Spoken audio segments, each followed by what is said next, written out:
আসলে পিআইবি 7 বছরের যে সেশন জট সেটা থেকে পিআইবি মুক্ত হয়ে গেল। এখন এই ধরনের প্রতিষ্ঠানের প্রাণ হচ্ছে পুকুরে তো মাছ থাকে, সেই মাছেরা নড়াচড়া করছে, এখানে স্টুডেন্টরা আসছে, প্রশিক্ষণার্থী আসছে, কিন্তু পুকুরে পার হচ্ছে তার সাবেকেরা।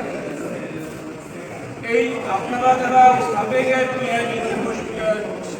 শিক্ষা নিয়েছেন, ডিগ্রি নিয়েছেন, আপনারা কিন্তু পিআইবি অ্যালাম নাই, এবং আপনারাই পিআইবি ধরনের প্রতিরক্ষা ভোগ। পিআইবির সামাজিক পিআইবির যে সমাজ থাকে, পিআইবিটা একটা সরকারি প্রতিষ্ঠান, কিন্তু পিআইবির একটা সমাজও প্রয়োজন।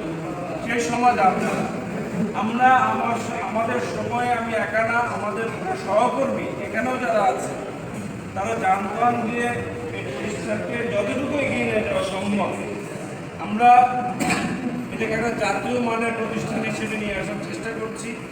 এবং এটা যদি সময় পাই আমি, এটা আন্তর্জাতিক পর্যায়ে, এটা এর ম্যান্ডেটে ছিলেন শহীদ রাষ্ট্রপতি জিয়াউর রহমানের যে ভিশনটা ছিল, পিআইবি হবে ডিডব্লিউ একাডেমি হবে, ডিবিসি অ্যাকশনের হবে, রয়টার্স ফাউন্ডেশনের হবে,